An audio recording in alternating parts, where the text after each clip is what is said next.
Ha? Usap-usapan ngayon ang marangyang birthday party ni Joel Villanueva, ha? 50th birthday niya. Hmm? Ah, ginanap doon sa National Museum of Fine Arts, ha, mga kabunyog. Grabe, sobrang rangya daw ng birthday. Ha?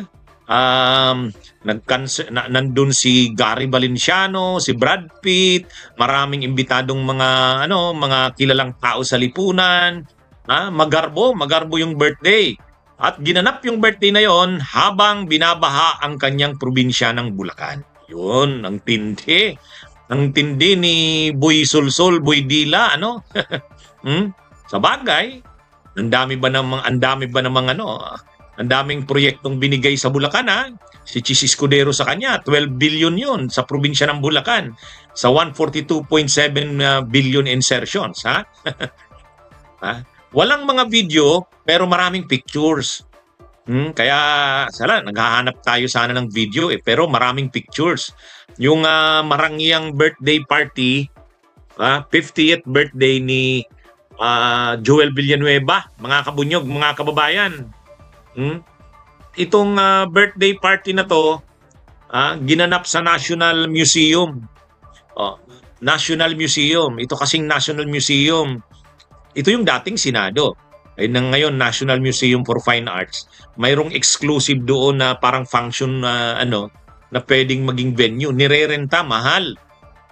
Mahal, sobrang mahal. Kaya doon daw sinelebrate ni Joel Villanueva ang birthday nito. Mga pictures lang yung kumalat. Makikita mo naman talaga doon, marangya, magarbo, mga kabunyo. Kaya lang, yung birthday na yon nagaganap, yung birthday celebration na yan na magarbo, lavish. Lavish na birthday celebration. Nagaganap yon nung panahon na grabe ang ulan, baha sa Metro Manila, mga karatig na probinsya. Siyempre, pag sinabi nating baha sa Metro Manila at karatig na probinsya, ang una na kaagad yan, yung probinsya ni Joel Villanueva, yung Bulacan. At parang dapat sana naisip niya man lang na habang grabe ang hirap ng mga kababayan niya, kaprobinsya niya, tapos magsiselebrate ka ng marangyang birthday, magarbong birthday. At habang binabaha ang mga kalye ng Metro Manila at pati yung probinsya niya lubog sa baha, siya ay nandun, nagsiselebrate ng magarbong birthday party niya. Nandun ang mga siyempre, nandun si Chis Escudero, nandun daw si Cayetano, yung mga hanggang dikit niya sa Senado. Nandun din si Grace po, si Joel Bill, ay si Comelec Chairman Garcia, nandun din daw. Yung nag-perform pa yung choral, yung choir ng UST. Siyempre, alumnus ng UST si Joel Villanueva. Pero at sa speech ni Joel Villanueva, nagpasalamat daw siya sa Diyos dahil hindi daw mangyayari ang lahat ng 'yon. Yung mga inabot niya raw sa buhay, yung okasyon niya na 'yon, yung magarbong okasyon na 'yon, hindi mangyayari 'yon kung hindi dahil sa Diyos. Kaya grabe ang pasasalamat niya sa Diyos. Alam naman natin na siyempre, yan? Parang pastor na rin yan si Joel Villanueva, founder ng Jesus is Lord, ang kanyang ama. At pinaghalo nila ang relihiyon at ang politika. Yan. Yan ang nila ngayon. Yan ang katayuan nila sa lipunan.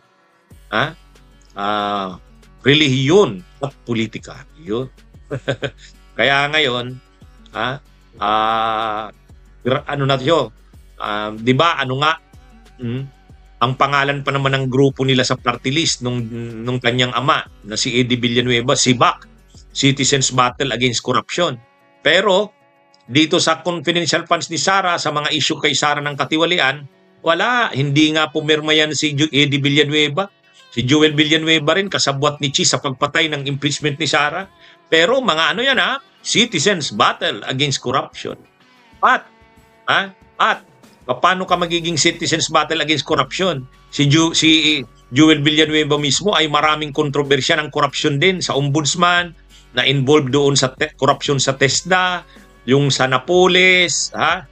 PDAF ni Napoles. Ay, pero ang lakas ng loob niyan magsabi na citizens battle against corruption sila, at ang lakas ng loob niya na magsabi na ang lahat ng ito ay galing sa Diyos. Hindi galing sa Diyos. Ha? Yung binigay sa kanya ni Chis Escudero na 12 billion sa Bulacan, hindi galing sa Diyos yun. Galing sa inyong sabuatan yan, nila Chis Escudero. Babanggitin mo pa ang Diyos. Ha? Diba? Kaya ito ngayon, sayang walang video. Pero makikita mo dito na yung insensitivity ni Joel Villanueva, na habang baha ang kanyang probinsya, nandun siya sa Ingrande, maluho, magarbong pag-celebrate ng birthday niya. Ano yun? Sa bagay, ang mga kasama niya doon, sila Cheese, sila Cayetano, yun, nandun, yung kanyang gang. Yung kanyang gang. Sila na magkakasabwat. Sila na nanginginabang sa Senado. Ikaw ba naman? Number 1 yung kanyang probinsya sa binuhusan ni Cheese ng insertion. 12 billion. Karamihan doon flood control. Pero hindi naman nasolusyonan ang pagbaha ng kanyang probinsya sa Bulacan. Habang nagbe-birthday siya, binabaha ang Bulacan. At pag nagbabaha ang Bulacan, may nakita ko dyan, yung kabunyog namin sa Kalumpit. Nag-relief pa kami doon sa isang barangay ng Kalumpit. 1 linggo na matapos ang tag-ulan, ang pagbaha. Wala pa, hindi pa rin humuhupa ang baha. Ganyan ang Bulacan. Yan ang lugar ni Joel Villanueva na binabaha ng flood control projects. Pero sabi nga ng governor ng Bulacan, si Daniel Fernando, hindi ko alam kung nasaan yung mga flood control projects na yan. Hindi ko alam, ganyan pala karami. Hindi ko makita. O, di ang mamamayan ng Bulacan, hindi rin nila maramdaman. Bumabaha, literal na baha ang Bulacan. Bumabaha ng grasya si Joel Villanueva. Kaya maganbo ang kanyang birthday celebration doon sa National Museum for Fine Arts. Bunyog, bunyog, halikan na kasama ka.